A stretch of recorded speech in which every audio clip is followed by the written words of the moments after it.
What's up, my friends, and welcome into the PHLY Phillies podcast. As always, well, not as always, today we broadcast live from the Xfinity Mobile Studios as it is our Snowmageddon snowed-in day here at PHLY. As always, however, we are brought to you by our friends over at Bet365. Whatever the moment, it's never ordinary at Bet365. And TrueMark Financial Credit Union. Head on over to any one of their 24 branch locations or head online at truemark.com/PHLY to get started. Today, a happy Monday to you. I hope your weekend was as safe as it possibly could be. The snow lived up to the hype. I know a lot of times there are, we get the forecast and they say, oh, this could be a big one. And it ends up being a dud or, a few inches. And, it's less than what you actually expect. Nope, this one was real. This one was a very real snowstorm. The snow, the ice, the sleet. I think we probably as a tandem here in this house shoveled 4 times yesterday. Haven't even had a chance to go out yet and do it today, so we'll probably have to do that so we can actually get our cars out of our driveway. But this one was very, very real. And it was funny because the snow in the beginning was so light. It was this fluffy, powdery snow that was it was so easy to move.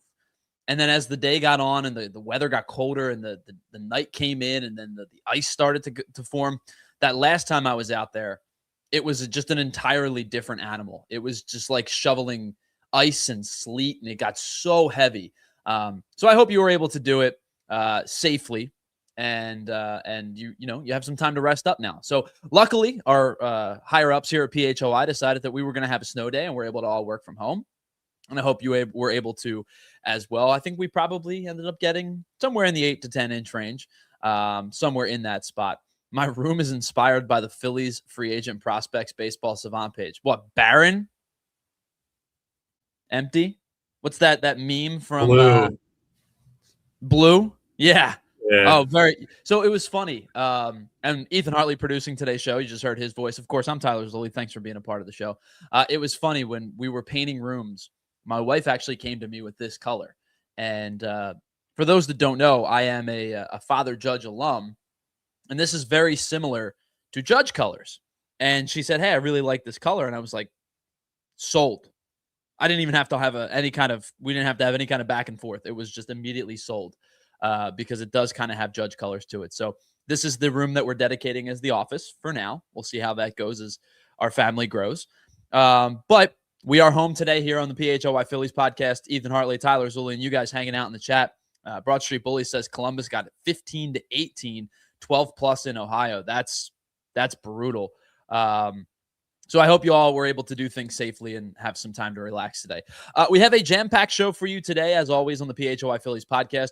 We'll talk a lot of baseball, but I wanted to have some fun today as well. Here's what's coming up on the PHLY Phillies pod. We're going to talk about the Phillies lineup construction. Now, we've done a lot of deep digging on the fact that the Phillies team is going to look similarly structured. And it may not be the same players, but the run it back facet is that it's going to be similarly structured, a top 4 that seems similar, a right fielder who might bring you something but may not, a center fielder who doesn't have a ton of pop but gets on base at a high clip, a platoon in left. We've talked about all of it. What kind of productivity offensively do you get from your second baseman? But the lineup construction conversation that we're going to have today focuses around Kyle Schwarber and Bryce Harper, and we'll talk about heading into 2026. Is it a particularly smart move to break the two of them up in terms of not have them hit back-to-back, have them hit somewhere else in the lineup, and we'll talk about what a top 4 might look like. Then later in the show, I want to get into a couple of non-roster invitees that we didn't get a chance to talk about on Friday. 2 guys in particular that I think may have a chance of cracking the 26 if they have a particularly strong spring. And then you see there at the end, we're going to have some fun. We're going to talk about the best bad movies. And I put bad in quotes because I always think art and entertainment is very subjective. Somebody once said to me, there's 2 types of music you like and music that you don't. And I think the same can be said for movies because we may not have the same taste in movies. You may like a genre that I don't. You may like an actor that I don't, and vice versa. But I think when it comes to movies, the objectivity, quote unquote, lies on critics who are often very snobby. So what we did is we've come up with our top 5 favorite quote unquote bad movies that have a less than 50% rating on Rotten Tomatoes. And we'll talk to you about that as well. Anyway, welcome back into the PHLY Phillies podcast. Tyler Zula here, Ethan Hartley hanging out in the chat, producing and hanging out with us. The chat hanging out with us as well. Good news from Markel Futz. Says he's going to be a dad again. Congratulations, Markel Futz. That is amazing news. I am so happy to hear that. Says too early to tell people in real life, but it's so excited that they had to share news. Congratulations, my friend. That is unbelievable news on a Monday afternoon. Really, really awesome to hear. Obviously, I am thrilled for you. That is amazing. All right, let's get into the crux of the conversation today, which is the lineup construction. Now, I went and did some number pulling to see how the Phillies lineup was constructed for a majority of the season last year, because it felt like, especially later in the year, it was pretty easy to plug and play the 1, 2, and 3 spots. So of his 589 at-bats last year, Trea Turner hit leadoff in 410 of them, which comes out to be just under 70%. Kyle Schwarber had the most fluctuation in his spot because he hit a little 2, hit a lot of 2, hit a little 3, hit a little 4, but he hit second 374 of his 604 at-bats. That's just under 62%. But the big one is Bryce Harper. Obviously spent most of the year hitting in the 3 spot. 438 of his 501 at-bats, which is almost 87.5%, were spent in the 3 spot. So it's safe to say that the Phillies had a pretty cemented lineup, at least in the top 3, for a majority of the season. If you take all 3 of those numbers and put them together, it's 1,222 of 1,694 at-bats, which comes out to 72.1%. Now, I know that the math isn't 1-to-1, in a sense that it wasn't always that 1, 2, 3 order. You may have seen a little bit of bounce around. We talked about Schwarber hit, 4th at times. Bryson Stott hit leadoff a little bit in the middle portions of the season. But it does give you kind of a rough estimate on how often these 3 were combined to hit into the top 3 spots. So when you hear Rob Thomson say that they've had some ideas for potential lineup shifts, the immediate thought is that you probably go to your 2 lefties, your 2, if we're, being fair, probably your 2 best hitters in Kyle Schwarber and Bryce Harper. And then obviously Trea Turner is kind of in that mix as well. But the conversation really starts with your 2 lefties. So the argument that presents itself is, should Bryce Harper not hit third in the lineup? When Rob Thomson says he's had some ideas, what exactly does that mean? Does he simply mean that he's going to flip Bryce Harper and Kyle Schwarber? Because if you want to talk about the argument that we've made for a lot of the offseason, we talked about Bryce Harper getting quote-unquote protection in the lineup. Well, if you put Kyle Schwarber behind Bryce Harper, then there's no question there's protection for Bryce Harper. But really all you're doing is delaying the inevitable and flipping the results, because now there's no protection for Kyle Schwarber. Now, it might look different. The power numbers for Schwarber were obviously super inflated last year with the 56 home runs. It might give you a little bit of a charge, and it might be a little bit of a different play. But the reality is, after your 3-hole, you are still saddled with the potential of Alec Boehm hitting 4th. So that protection that's there is really just the flip of your 2 big left-handed hitters. So to me, that kind of, shakeup, if you will, isn't enough to justify making that flip. Because to me, you always have the conversation about when a guy moves up in the lineup, they get X amount more plate appearances per season. They get X amount of more at-bats per season. And after the seasons that we saw last year, I would like to see Kyle Schwarber continue to get as many at-bats and as many plate appearances as he possibly can. Now, I'm not expecting him to hit 56 home runs. I'm not expecting him to drive in 132, but if we get to the averages that he's of the time that he spent here as a member of the Phillies, you're talking about mid-40s home runs and about 100 RBI.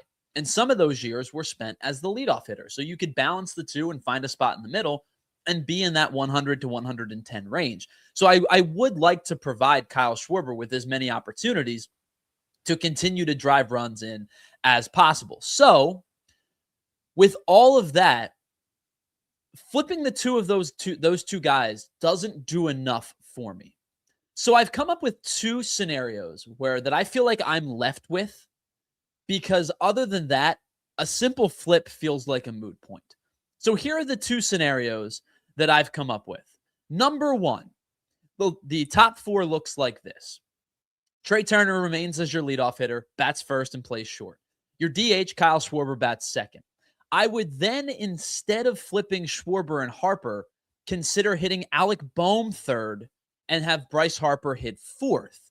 Now, we just had the argument about when you move up in the lineup, you get more plate appearances. When you move down in the lineup, obviously, by nature, you get less plate appearances.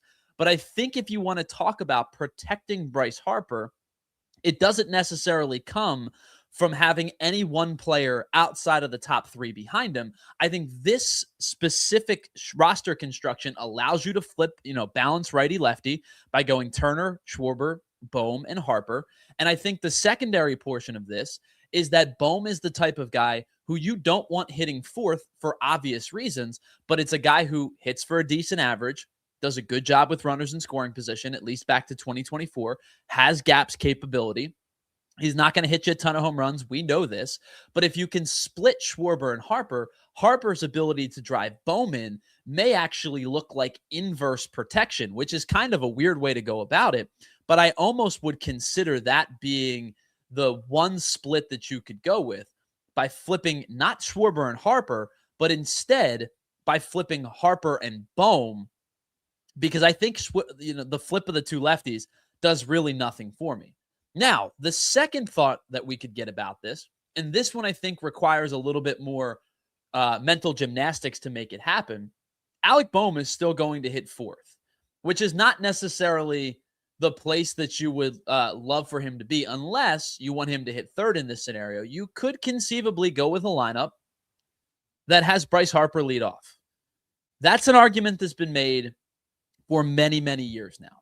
That's an argument that Bryce Harper himself doesn't particularly love. It's an argument that I think Rob Thomson would probably have some pushback on.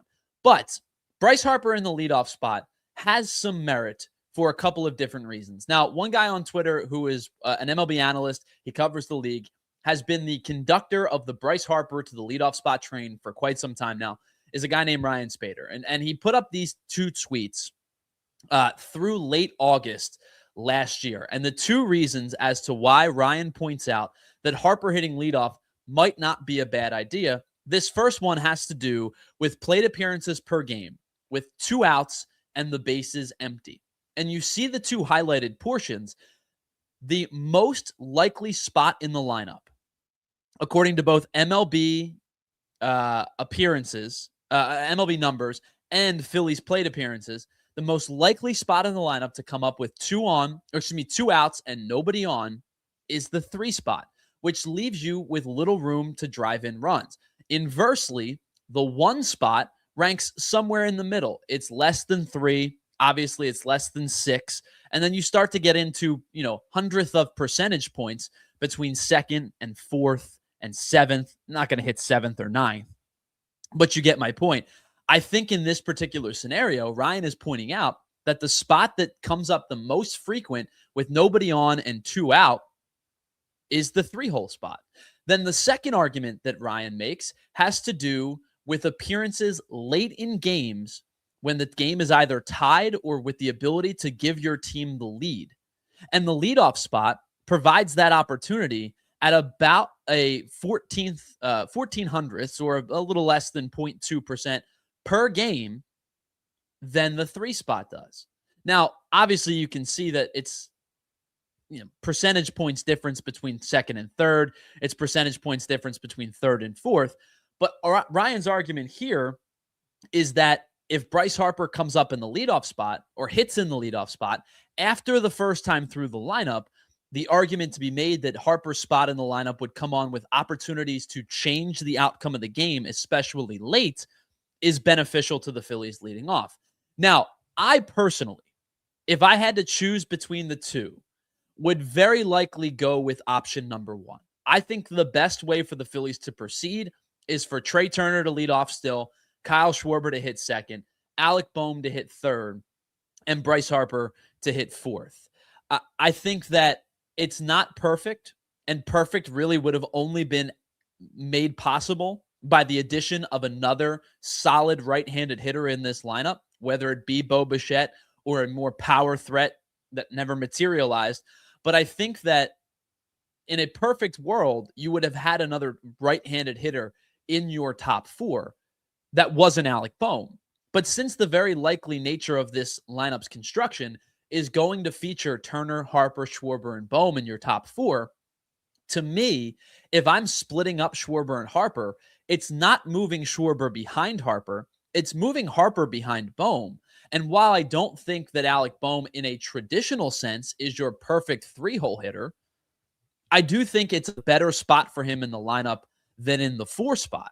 Now, of course, there is the likely possibility that the Phillies go down 1-2-3 in the top of the first, and Bryce Harper leads off the second with nobody on and nobody out. That's not something that you would love either. But I think there is a better chance of him coming up with runners in scoring position later in the game as either the leadoff hitter or the four hitter. And to me, I think the best construction of this lineup could theoretically be Turner, Schwarber, Bohm, and Harper. All right, let's welcome our second member of today's program into the show, our producer, our co-host. That's our buddy Ethan Hartley. Ethan, first and foremost, a happy Monday to you. I hope you had a decent snow week or weekend. Let me ask you, in terms of roster construction, nothing's perfect when it comes to this Phillies team because they don't have that right-handed bat to balance Schwarber and Harper. But of those two scenarios, the scenario where Harper hits fourth or the scenario where Harper hits first, which are you more in tune with? I don't know. I think originally I would have liked the idea a lot more of putting Bohm at third. I think maybe there's something that works out where giving him more protection and in fact kind of isolates his opportunity a lot more to perform better and get pitches I think that are more favorable to him in some aspect, because I think depending on who's behind him, you just can't walk him. In theory, I think that gives him more left to be desired, and I think you'd rather test him than not.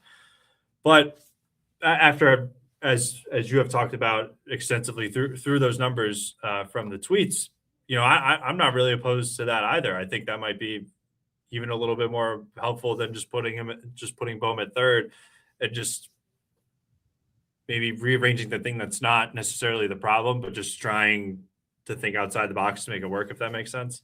Yeah, and I think a lot of this comes back to that conversation that we've been talking about for a while of a return to form of some sort for Alec Bohm makes this team better. No question about it. I think if Bohm could be closer to a 2024 form than he was to a 2025 form, this top of the lineup is certainly better. But as we laid out a couple weeks ago, if your reliance is on Alec Bohm to be some kind of resurgent, catalyst type of player, that's not a particularly great spot to be in. So while I think that a good Alec Bohm or a better Alec Bohm is certainly serviceable to this team, just strictly based on the fact that they get better if one of their players gets better, I think there's a much easier pathway to success if one of those right-handed bats you were hoping for were plugged and played into the lineup, as opposed to it being, what kind of bounce back do we get from Alec Bohm?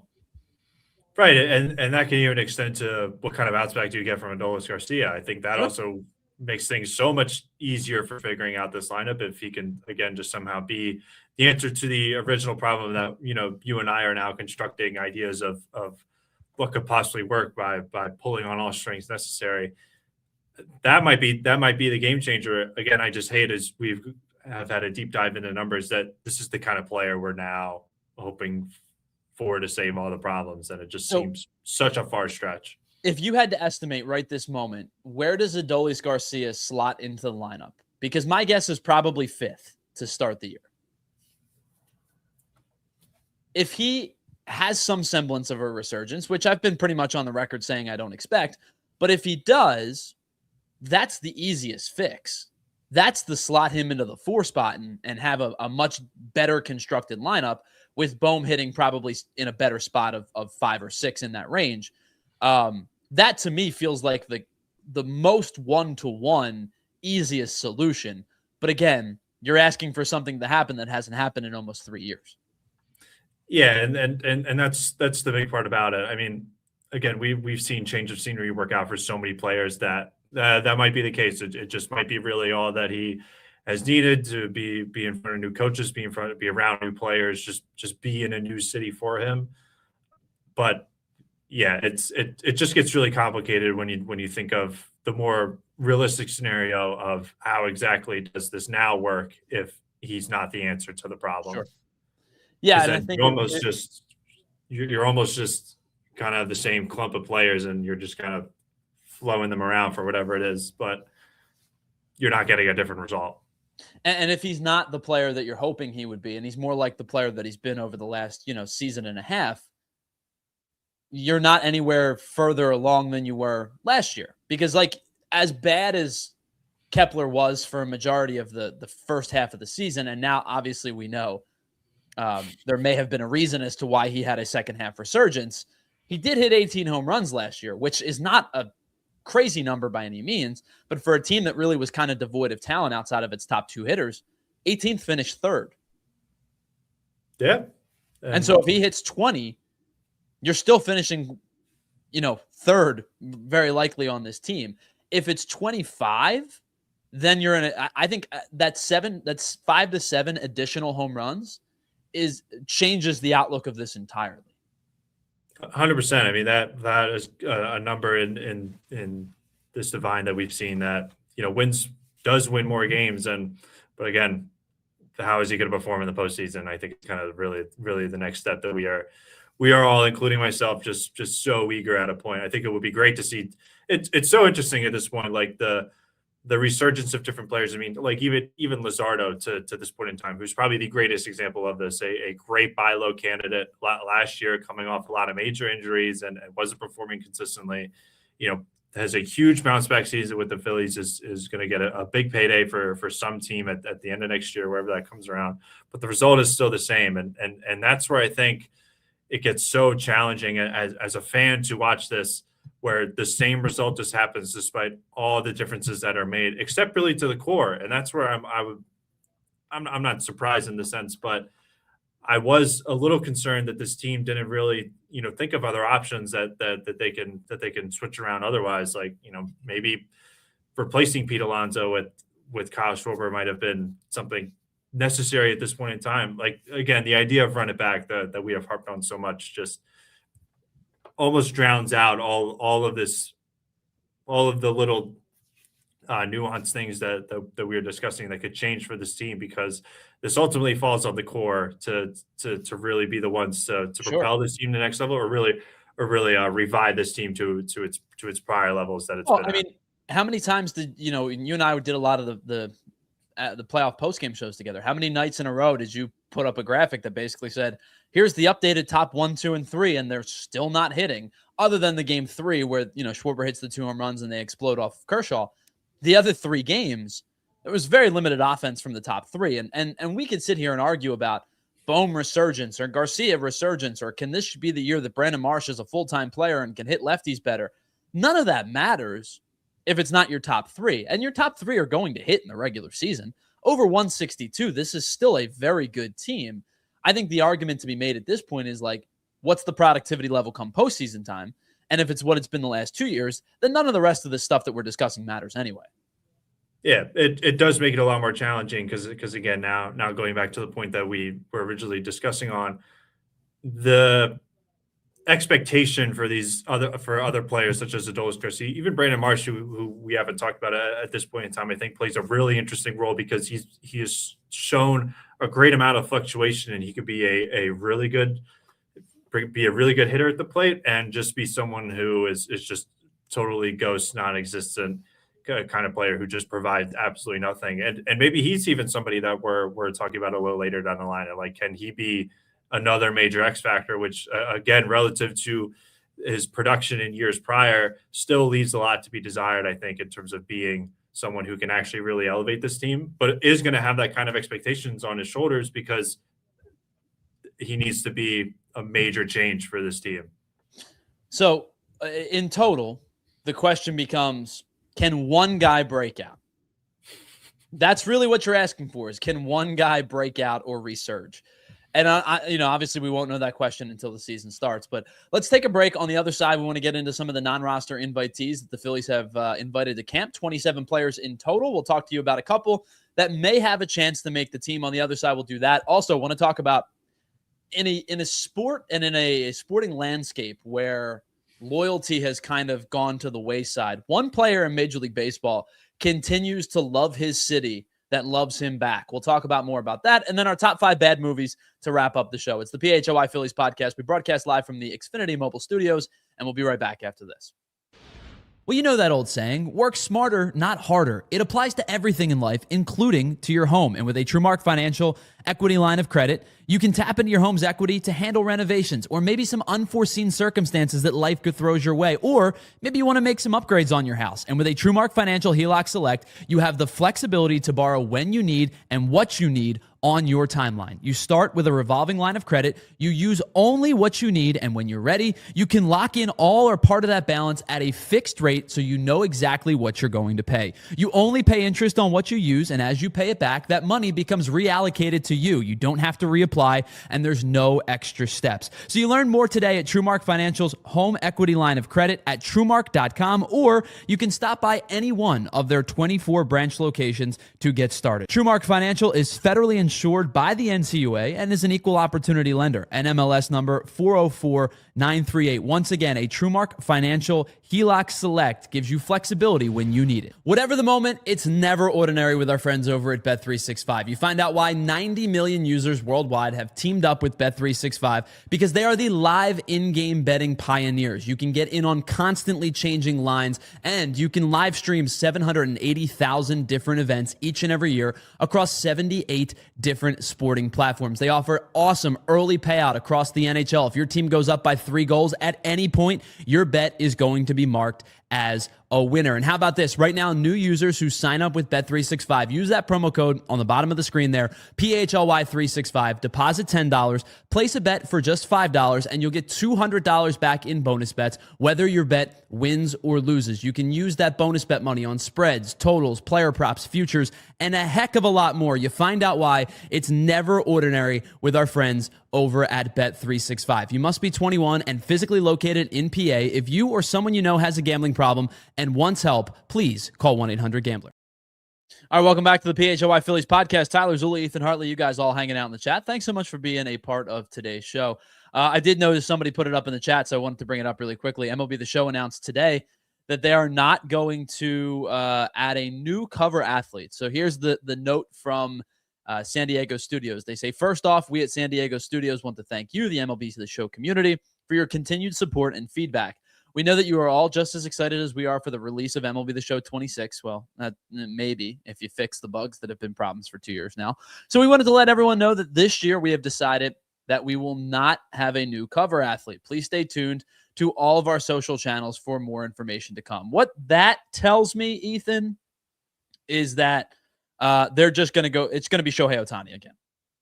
Because I think that, I guess it's one of two options because Aaron Judge has been a cover athlete too. It's either going to be Aaron Judge or Shohei Ohtani would be my guess. And maybe it's both because they, are the 2 MVPs of the league. Maybe both of these guys end up getting on the cover together. But my guess would be is that it's going to be Ohtani and or Aaron Judge. Yeah, I mean, and it makes a lot of sense, I think, at this point in time. It's really hard to argue for, Paul Skeens, maybe. I'm not big into the show, so I don't know. Skeens was on it last year, wasn't he? This is the area that I'm not super kept up with at this point. But Chris Lem brings up Cal Raleigh. Yeah, so last year it was Skeens, Ellie, and Gunnar Henderson. Okay, so this is interesting. So the idea of no new athlete means is they're just. My guess would be that they're going to put somebody who's already been on it, right?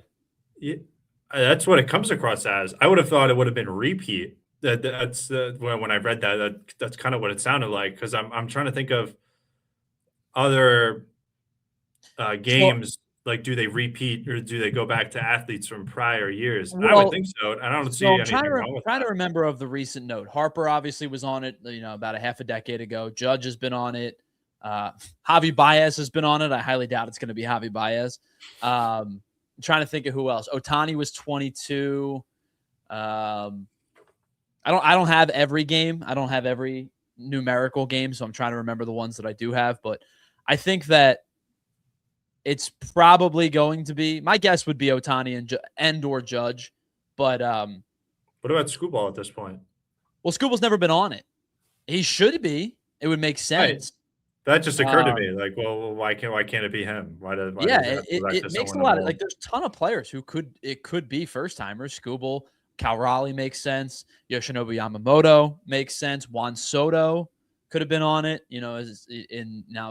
Obviously a big part of the Mets team. I am surprised that they're saying that nobody new is going to be on the cover. Yeah, this is a little interesting. Well, especially at the end, like, stay tuned for socials. Like, we're gonna see it. I don't know. It's a little. I feel like I don't. Part of it was the fun of seeing the new cover athlete was guessing who you thought it was going to be. Mm-hmm. And if you flat out tell me it's going to be somebody that, no new athletes, part of me it tells me that it's going to be somebody that's already been on it, unless they're going with, like, I don't know, what are they going to do? A mascot, manager, Philly fanatic on there for the first time. Maybe I don't know. I've never, like, just full transparency, I've actually never played the show, like, really super thoroughly. No. Okay. My two, I mean, just going off tangent, were always 2K and NHL. I think those were the two I just had the most fun with, and I think, I mean, it was 2K because I played basketball when I was younger, and I think I think the idea, well, hockey was kind of the last sport I got into, and that was because of mostly fantasy and NHL, and I think it was for sure so much more fun. And then Mana was okay. I had a couple here and there, but it's funny you bring up the hockey thing, because I've always said my now, granted, it coincided with the Flyers, being good and making a cup run, but my best hockey knowledge years were right around that 2010 to 2014, because I did play a lot of NHL.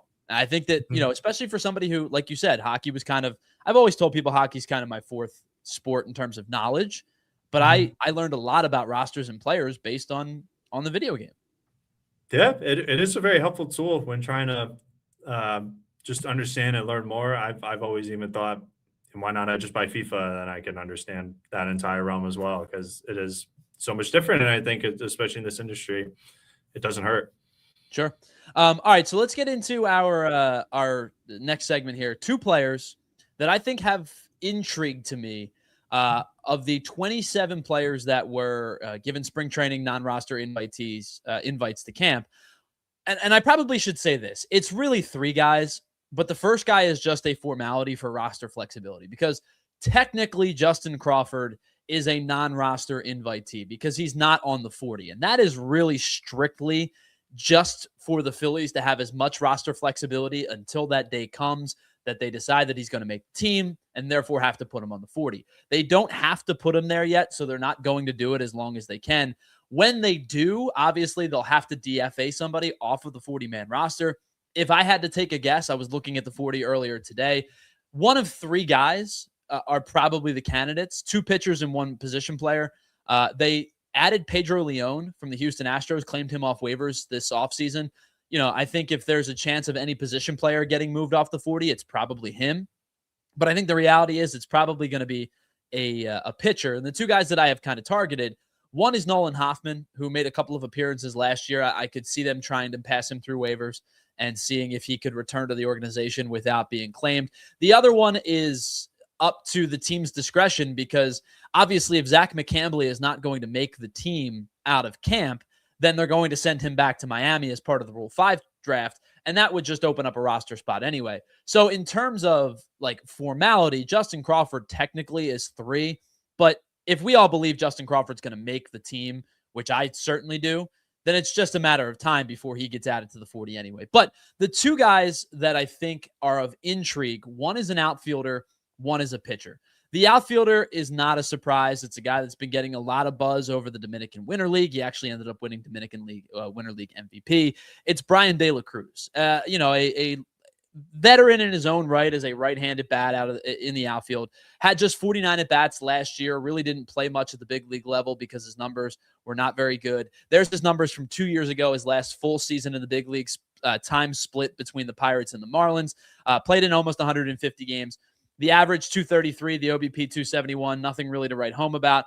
But he did hit 21 home runs and drove in 68, had 46 extra base hits.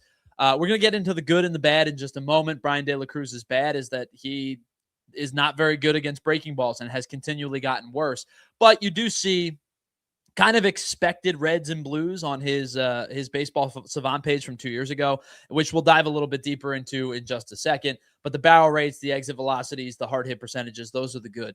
But again, last year really didn't have too much time in the big leagues, just 49 at bats, 1 extra base hit, no home runs. Really did not pan out for the Braves when the Braves kind of could have used him because, Jerickson Profar was suspended for the first 80 games basically as the season began. But as I said, he was really, really good in the Dominican Winter League. He hit 301. He had 8 home runs. He had an 888 OPS this winter in that Dominican Winter League. And there is a chance, I think it's still going to be Otto Kemp, but I guess if Bryan De La Cruz shows out, there is a chance that he could end up being the right-handed platoon to Brandon Marsh in left field. Now, the good with Bryan De La Cruz is that the hard hit percentages have always been very consistent. He's above league average pretty much every year since he entered the league in 2021. Here's his hard hit percentages over his career: 42%, 47%, 42%, 41%. Last year, small sample size, but 52%, which will tell you that there maybe was a little bit of bad luck in his contact last year. The same can be said for his average exit velocity, which has been in the 59th percentile or better every year since 2022. And he's a really good fastball hitter. Over the last 3 full seasons, so 22, 23, and 24, he slugged 435 or better on fastballs and had average exit velocities at about 92 or better every single year. And from 2022 to 2024, when it comes to the fastball specifically, he had 80 extra base hits against the fastball. So a good fastball hitter does a good job of catching up to velocity. That's the good. The bad is that his chase rates and his whiff rates are really rough. His chase rates have been 31% or worse every year of his career. And in fact, the highest percentile that he's been, according to Baseball Savant in that time, is 34th percentile. His whiff rates has been 25.2% or worse every year. And that 25.2% was in his rookie season when he wasn't a qualified hitter. Of his qualified seasons, there are 3 of them so far. He's been in the 22nd, 28th, and 15th percentile in terms of whiff rates. And as good as he's been against the fastball, the breaking balls have been a problem. He struck out 125 times on breaking balls in the last 3 years. He's had 407 at-bats in which they've ended on a breaking ball. 31% of his at-bats the last 3 years against the breaking ball have ended in strikeout. He also doesn't get on base. He has just a 6.4% walk rate as the best walk rate of the last 4 seasons, and his on-base percentage has been over 300 just twice in his career, and one of those years was his rookie season. There's some good. The power is certainly there. There is some bad, and there's a reason he was a minor league signee. There's a reason that he only got 49 at-bats last year, and there is a reason that he is getting a non-roster invitee to camp with no guarantee that he's going to make a 26-man roster here or elsewhere. But I think that the power is certainly still there. I don't expect him to hit 20 home runs as a platoon player, but he does have 40 home runs over the last 2 full seasons between the Marlins and the Pirates. If he were to make a team and were to be a right-handed platoon piece to Brandon Marsh's left-handed platoon, at least you would have somebody with potential power upside. But I'll be honest with you, I don't know if he's going to make the team, but the intrigue is certainly there for a guy like Bryan De La Cruz. Ethan, your thoughts on De La Cruz heading into spring training, getting one of the 27 non-roster invitees? It makes sense to give him an opportunity. There's obviously an open spot that really does need help. So I can appreciate the fact that there is acknowledgement from the Phillies that, hey, we need to figure this out. Let's bring in somebody who does make a lot of sense. He's been around the league. He's played a lot. So this isn't somebody who there is less expectation for or less understanding of what they can contribute. He has had some resurgence, being the MVP in which league was it? The Dominican Winter League. The Dominican Winter League, which it is not something to really scuff over. I mean, there is. If it gives you any kind of comparison, a few years ago, Johan Rojas won Rookie of the Year in that league. Okay, so Well, I don't know how So I quad should. A players is your answer.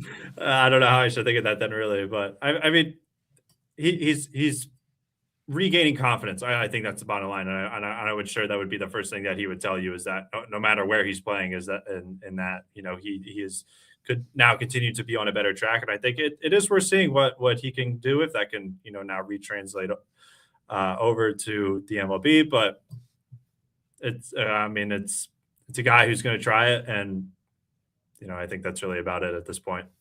Yeah, I mean, I think you remember the other day you and I talked about Austin Slater, getting a minor league deal with an invite to camp.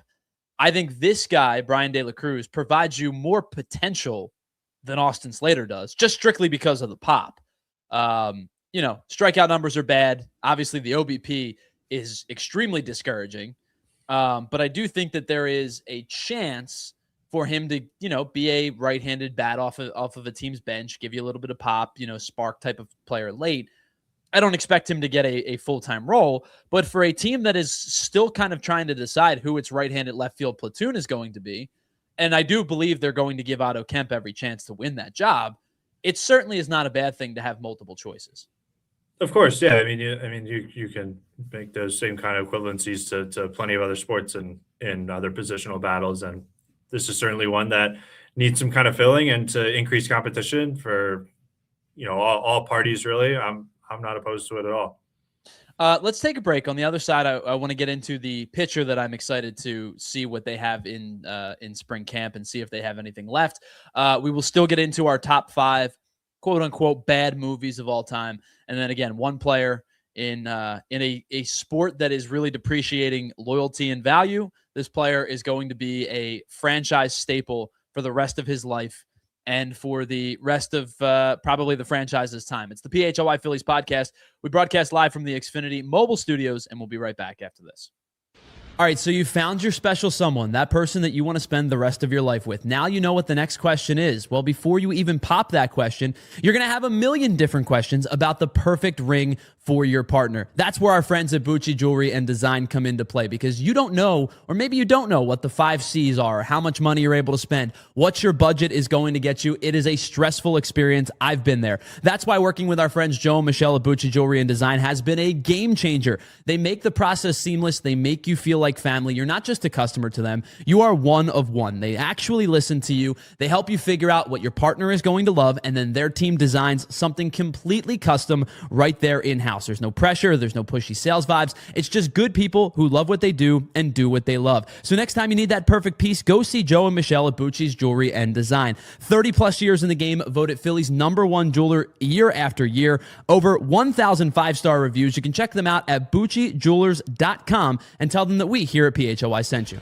All right, with the winter months in full swing, that means we have an incredible slate of sports across a bunch of different platforms, whether it be pro football playoffs about to start, college football playoff in full swing, and how about this, pro hockey, pro hoops, and college hoops, all right there for your watching enjoyment. And if you call yourself a sports fan, you have to get Xfinity. There's no lagging, no buffering, no switching between apps. It's just the best sporting destination where you can find all of the best games and your favorite teams all in one place. It's the perfect fan flex where you get all of that action right there in your living room. And with crystal clear optics, enhanced sound with 4K, it's going to feel like you're at the arena or at the stadium anyway, and you don't have to worry about battling traffic and paying for tickets. And sometimes you can have up to 4 games going at once with the quad box, because why not? You can. And on top of that, you get real-time notifications and live stats right there on your TV. So next game day, make sure that big fan in your life isn't a big fail. Tell them to learn more at Xfinity.com. Xfinity, imagine that. All right, welcome back to the PHLY Phillies podcast. Tyler Zulli hanging out with you. Ethan Hartley with us as well. You guys all hanging in the chat. I hope you are staying safe and are able to get to where you need to go if you do have to go. But if not, I hope you're enjoying the time with your family or friends or whatever you're doing on this East Coast snowed-in day. Let's get into the second player that I am intrigued about. And I'm going to put this out there right now. This is not the same power arm that we saw in St. Louis in the early portions of the 2020s. His fastball velo is still good, but it's now in the mid-90s as opposed to the upper 90s as it had been in like 2020 and 2021. The fastball has also leveled off a little bit with that drop in velo. So, for example, in 2021, he was generating 2.3 inches above average in vertical drop. So basically what that is to say is that it was staying on plane longer and had a little bit of a quote-unquote rising feel to his fastball. Now, last year, it was still above average, but it was just at 1 inch above average as opposed to the 2.3 that we saw just a few years ago. And that player is a guy that I've liked for a really long time, had a very rough 2025 in Major League Baseball. In fact, played for 4 different teams in Major League Baseball in 2025. It is Genesis Cabrera, the reliever who spent time last year with the Mets, the Twins, the Cubs, the Pirates, had pretty good numbers in a small sample size with the Mets, but otherwise was just pretty awful across the board last season in 2025. Still had pretty good success against left-handed hitters, even in bad percentages, like sub 200 average against lefties, sub 300 OBP, sub 400 slug against those left-handed hitters in 2025. But let's take a look at his numbers in totality in 2024. 40 appearances, a 6.5 ERA. Strikeouts are down from where they used to be when he really first entered the league. The whip was not good because he gave up quite a few hits. But as we said, a 197 average against lefties in 2025. Whiff rates are still decent, but he's not striking out nearly as many hitters. And you see there, obviously not a qualified pitcher last year, but did get barreled quite a bit. Strikeout rates were down. Walk rates were up. Hard hit percentages, ground ball percentages were down. So really kind of shaky year for Genesis Cabrera in 2025. But I am intrigued because of the power fastball that used to be. Now, again, as I said, I don't expect him to be the kind of guy that he was with the Cardinals in 2020 and 2021. But for basically for free with a spring training invitee look, I do think that there is some upside to bringing in a player like Genesis Cabrera. Now, I will say one of two things needs to be improved if he wants to be a major league pitcher in 2026. He either needs to be better with 2 strikes or he needs to be better in battling back when he falls behind. And you say better with 2 strikes. Isn't that where a pitcher's supposed to be the best? Yeah, you would think. Last year with 2 strikes, he gave up 19 hits, including 6 in 0-2 counts. That's just way too many over 40 some odd innings pitched to have trust in a guy who's supposed to be a higher leverage reliever. Now, maybe not higher leverage compared to what he used to be, but 19 hits with 2 strikes over 40 innings is way too many. So he either needs to be better with 2 strikes and put hitters away, or he needs to be better in battling back after falling behind. He had 64 plate appearances last year with the outcome decided with the hitter ahead. He gave up 14 hits and issued 18 walks. That is an on-base percentage over 64 plate appearances of 500.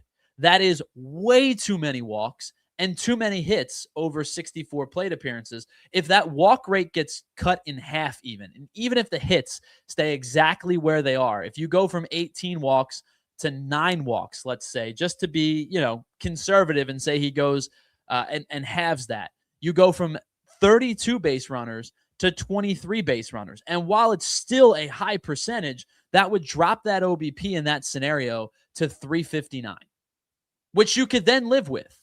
But I do have intrigue in the arm based on the guy that maybe he was. And I think that I'm probably still feeling, sentimental about the guy that he was as opposed to the guy that he is. But I do think that there would be intrigue for me in seeing what Genesis Cabrera, especially having another lefty in the fold, could potentially provide you in spring training in 2026. So we talked a little bit, Ethan, about Bryan De La Cruz. If you had to pick between these 2 guys, who do you think you would have more intrigue in potentially being a member of the 2026 Phillies? I think this is interesting because the first thing I think of is opportunity and what's available. And I don't know. I would think De La Cruz is a little bit more of an opportunity just because I think there is an option if he does fully excel. I tend to agree.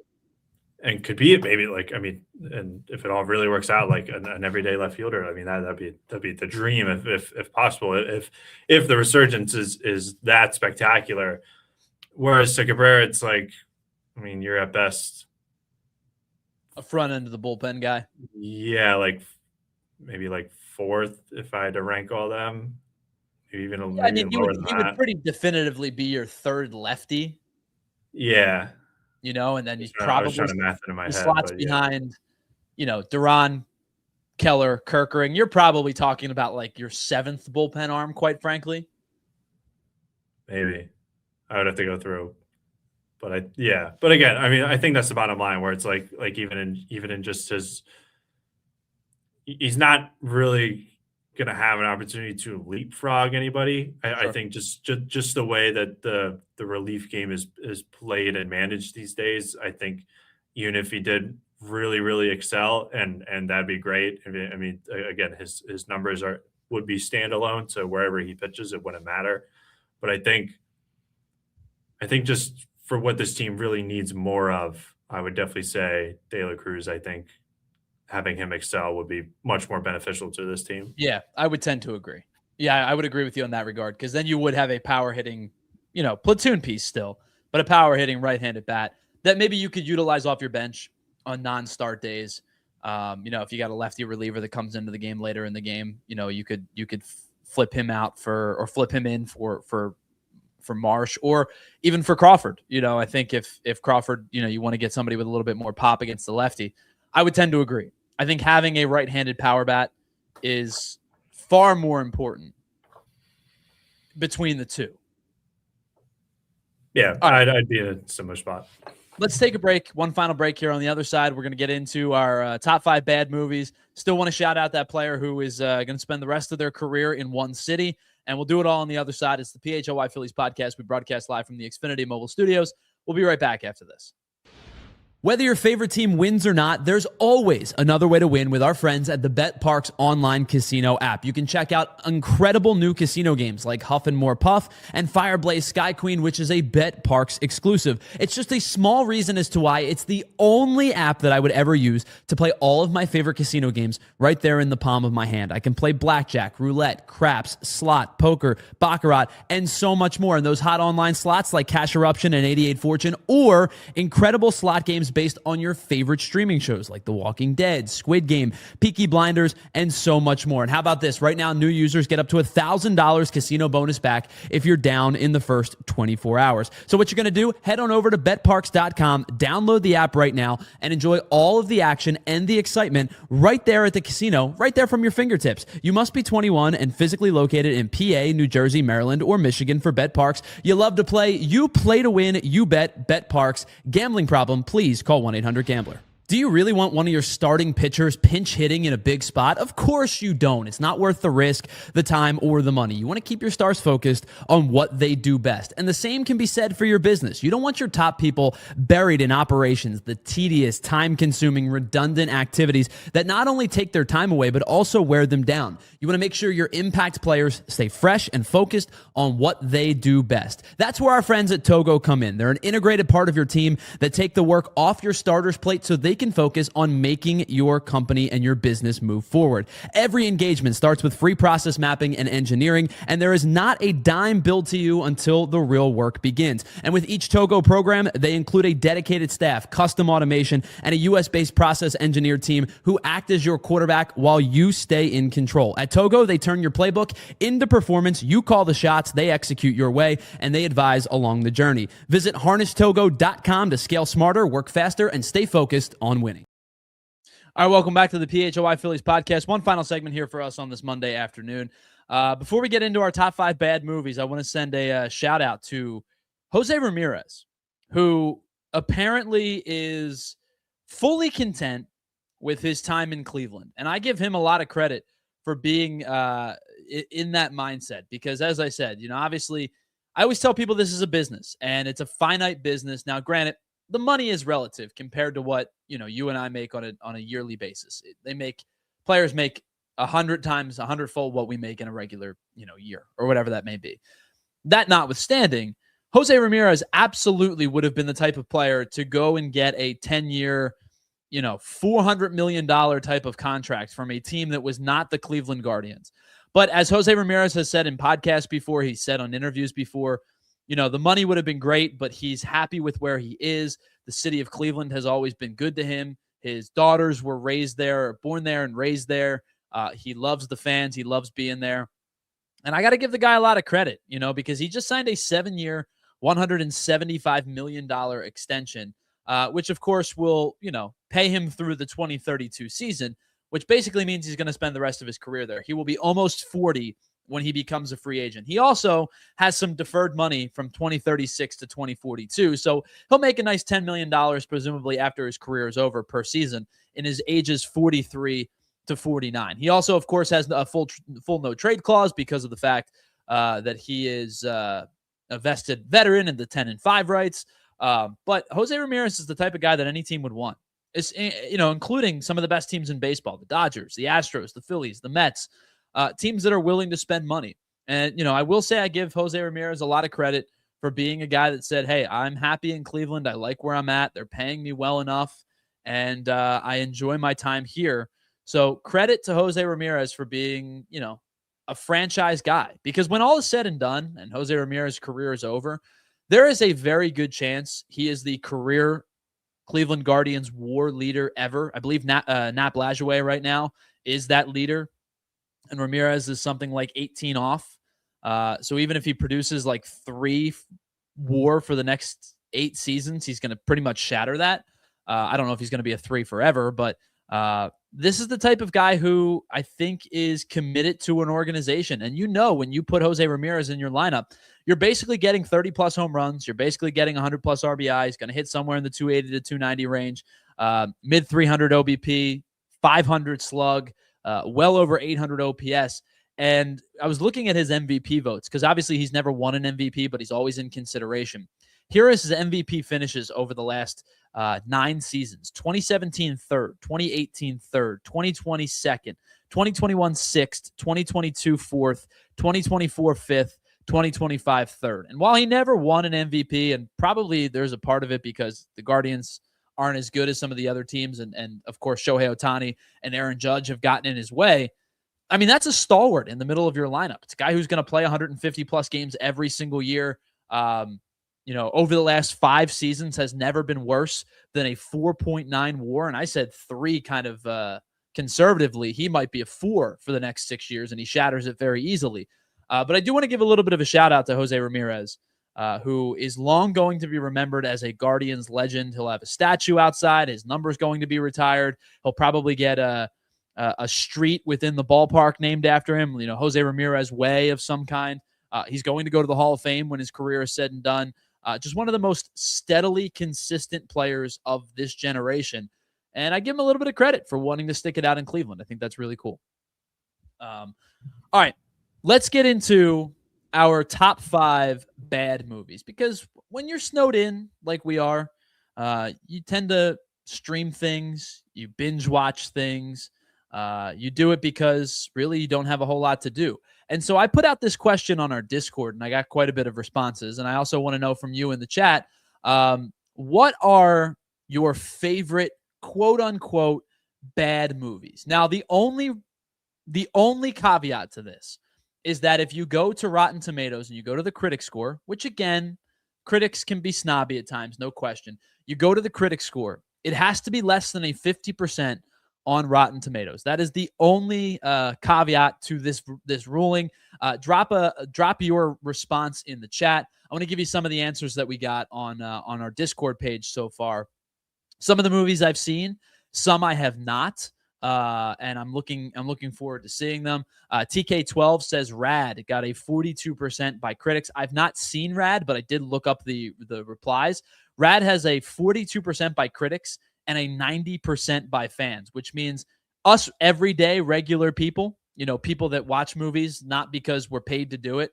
We're not these stuffy critics. 90% of people really liked Rad. So I haven't seen that movie, but I will certainly check it out. MJ Logan, who I interact a lot with on our Discord, says 100% hands down Boondock Saints, 26% on Rotten Tomatoes. I freaking love Boondock Saints. I think William Dafoe was awesome in it. I know it's hit a little bit of cult following since it's come out on, DVD and streaming and things like that, but it really was not highly recommended by the critics in the early portions of its release. I love the Boondock Saints. I think it's a great movie. And if you're a fan of The Walking Dead, obviously Norman Reedus is in that prior to his Walking Dead tenure. Yishmeister puts out Days of Thunder, Billy Madison, Euro Trip, Tommy Boy, all great responses in their own right. Another Days of Thunder. Jamie on Discord says Mannequin 20%. It's not nearly that bad. No Semicolon says Jennifer's Body at 47%. Absolutely misunderstood in its era. Tommy Boy again, got a couple of answers for Tommy Boy. Only got 40% on Rotten Tomatoes. But a lot of good responses on our Discord so far. Before we go any further, we reveal our top 5. I want to say thanks to everybody on our streaming platforms, Samsung, Roku, Xfinity. Head on over to allphly.com to watch the rest of the show. We are officially in overtime.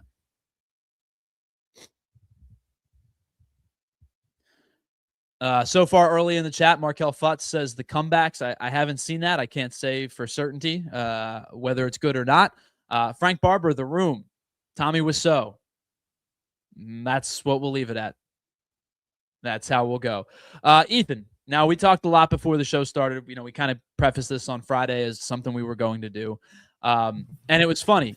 You are admittedly new to the cinema viewership, if you will. And I think when somebody like my wife is the same way. My wife is just not a movie person, never has been. And so when you're going to watch movies, you want to watch the good ones, right? The ones that are highly touted, ones that are big, fan favorites that are critically acclaimed. So I think you're still on your journey of watching good movies, which has left you very little room to watch some of the bad movies.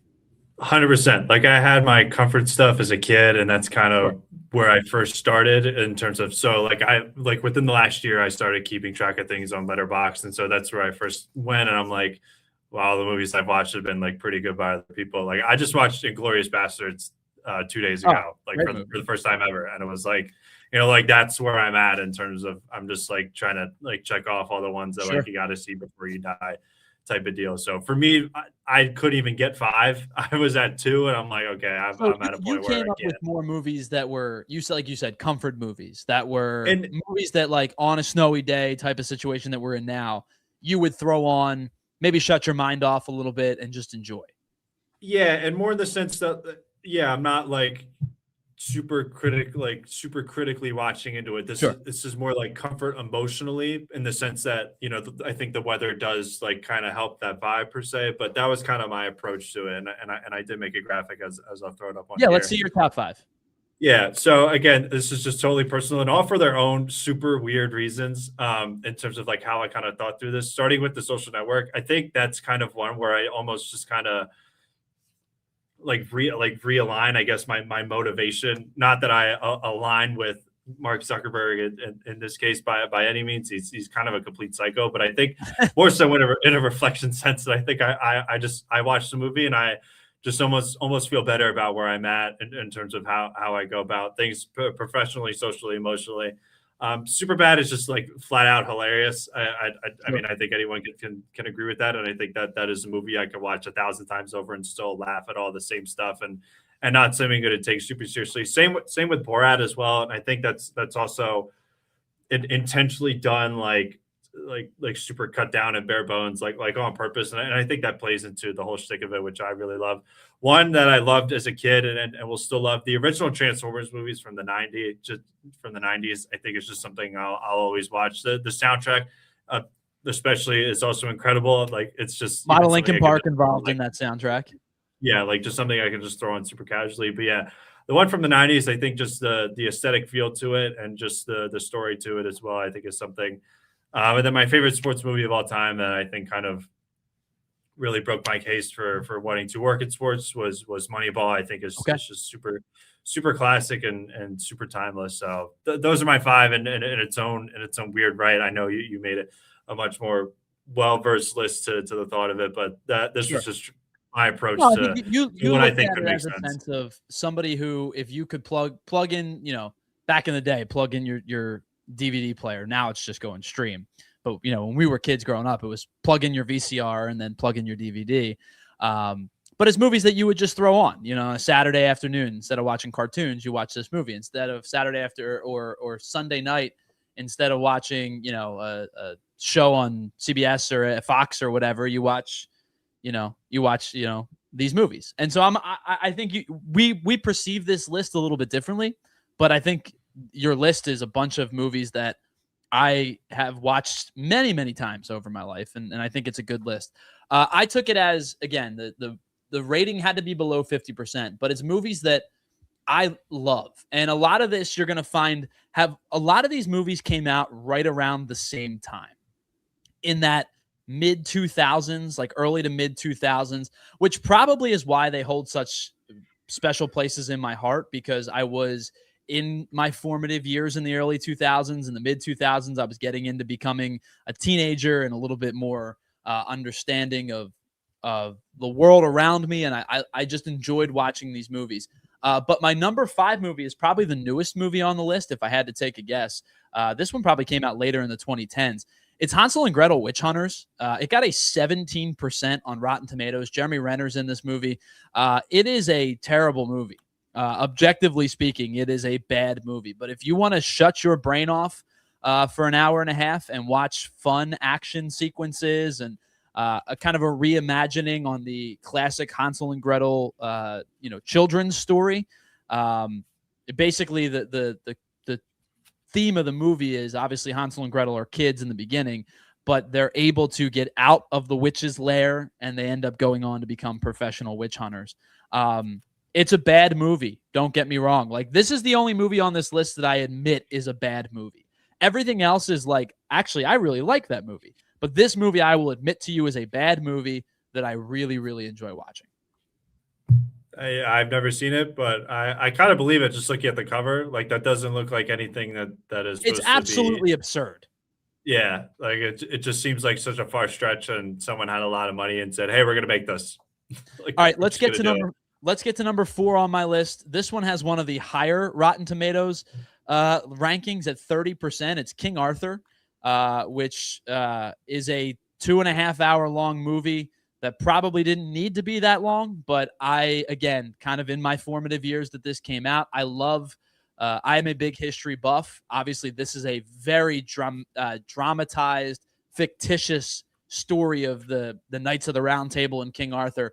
But I absolutely adore this movie, even though I know that, like, this is probably the first turning point of critics say this is a bad movie. I disagree. I love this movie. I think this is a good movie, even if it's not necessarily like cinematic masterpiece. I enjoy watching this movie. I shut my brain off when I watch this movie, and I would watch this a million times over. This is one of my favorite movies as a kid growing up, and I haven't watched it in a while. Maybe I will go back and watch it tonight after we put the baby to bed. Yeah, I don't know how you feel about like historical. This is not historical piece by any means. This is dramatization, fictitious. Like, it's not your typical history piece, but I love that movie. Yeah, I think I can definitely relate to something more like historical fiction related as a movie, just having more like sediment to it, regardless if it's has any accuracy at all to Sure. to the events that it's trying to perceive. I think it's like nostalgic weirdly, but like in a different sense, because it wasn't to you personally, unless you were part of the event somehow. But in this case, obviously not. All right, let's get to number 3, which was kind of I don't want to say superhero movie, but a team building movie before team building movies came into play. Before, the Avengers and before the Justice League. This was a very adventurous task that I think a lot of critics just simply didn't like. I absolutely adore The League of Extraordinary Gentlemen. I think this movie is so much fun to watch. Is it critically successful? Absolutely not. Is the writing good? Not a chance in the world that the writing on this movie is good. But I love this movie. It was a team, build-up piece where Sean Connery is the grizzled veteran, monster slayer type of guy that has to be the leader of the group.